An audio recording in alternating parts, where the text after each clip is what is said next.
Hello everyone, Hurdy Q&A coming at you. A little bit late, but better late than never.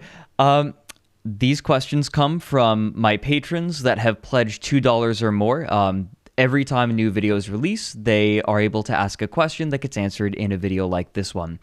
I've got about 10 here. Shouldn't take too long to get through. I've got my cup of tea. Let's go. The first question comes from Stephen M, and he asks, how were you introduced to the hurdy-gurdy and what made you want to learn how to play?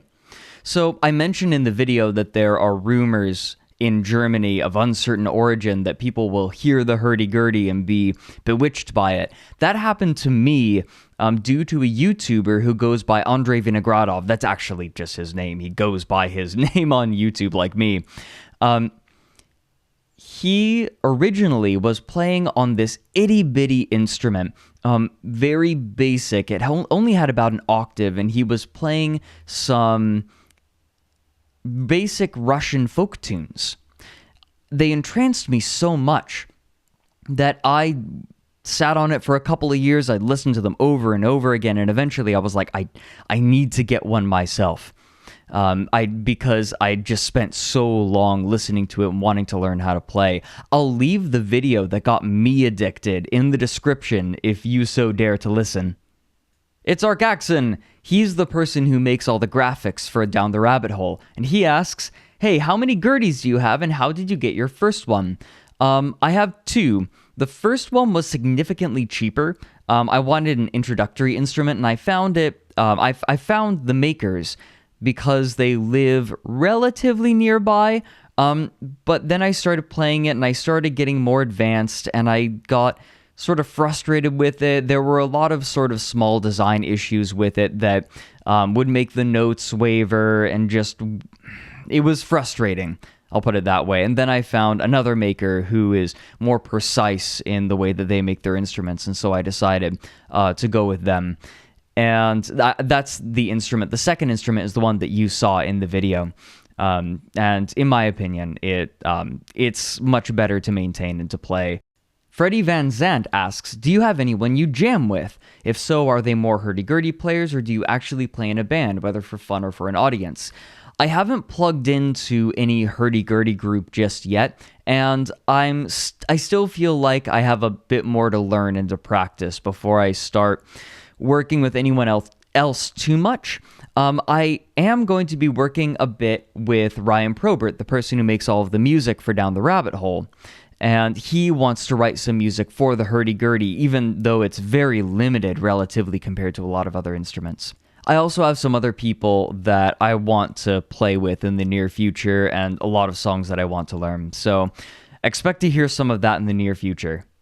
Olivier Morneau asks, how was the learning curve for you in learning to play the hurdy-gurdy?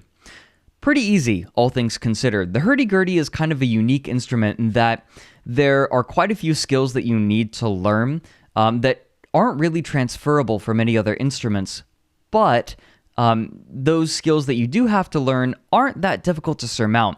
The first thing you have to learn is how to make a regular and even rotation with the crank. And that comes, after a few days of just turning the crank. It's a good beginner's exercise to just crank for 10 minutes. And you'd think that would make your arm tired, but it's not. Not if you have proper technique. It's very easy and you can do it forever and ever and ever. It's surprising. It surprised me how easy it was. The other learning curve is being able to play on the key chest without being able to see your fingers. You can see where the keys poke through the key chest, but you can't see where your fingers are precisely. So getting that muscle memory down and getting used to it can be really helpful. Some people will even add a little bit of tactile feedback on their keys. Some people do like an itty-bitty bit of glue on like the G key and the C key maybe to help them keep track of where their fingers are. I don't do that personally. I just go for the muscle memory. But you do you. So all in all, the learning curve, not that bad on the Gurdy. The hardest part is the trompet by far. And that just takes grinding and practicing. And I'm still trying to get that down solidly. Twittle Chungus asks, how do you deal with all the women that desire you after learning the Gurdy? I'm new to the instrument and terrified of female attention.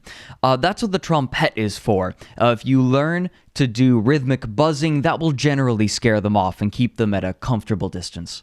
Fox the NB asks, what's the most interesting part of the instrument to you, whether that be aspects of the acoustics, the parts, or anything else?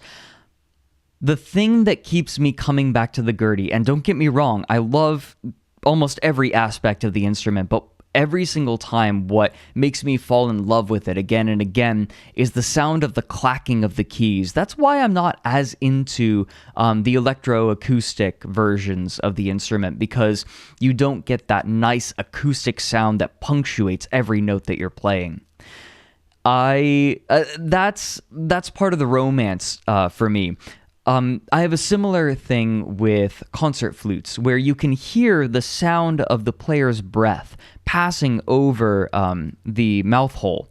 And something about that brings me more into the performance. It feels more visceral that way. Like I can feel the performer playing a lot more. So it's the clacking of the keys that I love most of all, I think. And that's one of the things that really makes the instrument stand out. Gage Costinen asks, are there any famous hurdy-gurdys that were used by notable musicians from history, or any famous hurdy-gurdy musicians at all? Short answer, no. Long answer, The thing about the Gurdy is that it almost exclusively has been a folk instrument through most of its history, and you don't typically get to learn who wrote these folk tunes. And in fact, a lot of these folk tunes don't really have authors because they evolve over time and then get passed down, and just becomes part of a tradition rather than being created by a single person. The closest you can get to a famous person of history playing it, I think, are some of the Baroque composers who would play and write for the instrument. But a lot of them wrote simply because it was popular at the time and they were trying to catch that market.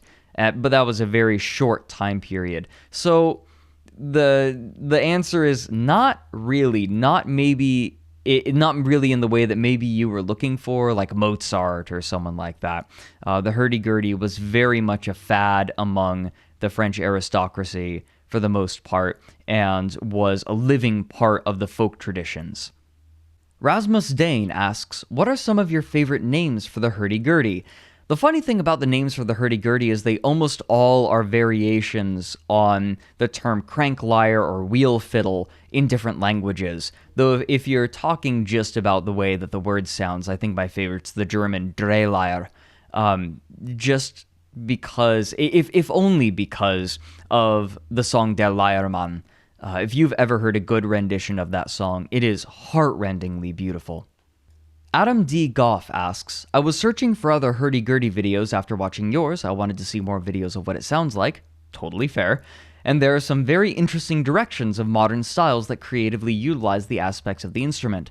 Have you seen this music before, and what are your thoughts on it? There's a really good illustration of this, I think, in a modern hurdy-gurdy crafter. He's Austrian, and his name is Wolfgang. He creates hurdy-gurdys that mimic the sound of a violin in order to make it more palatable to a modern ear. I personally don't really understand that, because I think that what makes the hurdy-gurdy powerful is what makes it unique. Because why would you make it want to sound like why would you make it sound like a violin if a violin already sounds like a violin? What I really like are people like Guillaume Desk. His music I really love for the Gurdy, because even when he's using it as an electroacoustic instrument, he's taking advantage of all of the different sounds that you can get out of the Gurdy in such unique ways, even if you're not getting the key clacking, like I was saying that I really love, and I do. But even when that's not there, he's taking advantage of it in other ways. And everything that he makes is absolutely beautiful. Seriously, I'll leave a link to him as well in the description, and you can check him out. I'll link...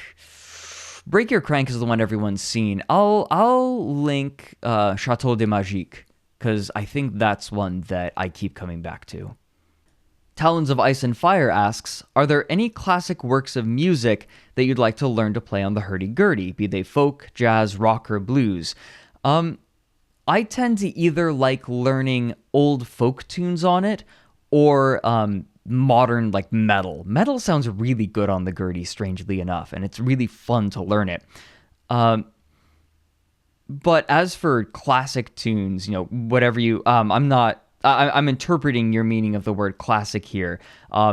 In terms of like anything older than like, I don't know, maybe 20 years or like really popular tunes. Folk music is where I really want to learn anything that you call classic. In fact, the song that I used in the hurdy-gurdy video was called Stella Splendens. It's one of the oldest recorded tunes that we have, if not the oldest in Europe. And a lot of people in the comments I noticed were being like, hey, that's Blackmore's Night. And it's like, sort of. That melody gets lifted a lot in a lot of different tunes. It makes sense why. It's an absolutely beautiful melody. But folk tunes, if you're talking about classic stuff. And that's it. Thank you very much, everyone, for being so patient. And the Q&A video for the Wings of Redemption episode is going to be coming up very soon. If you want to get in for that and have your question answered in a video, you can go to my Patreon, and anyone pledging $2 or more has the opportunity to ask a question that'll get answered in a video just like this one. Thank you very much, everyone, again. I'll see you soon.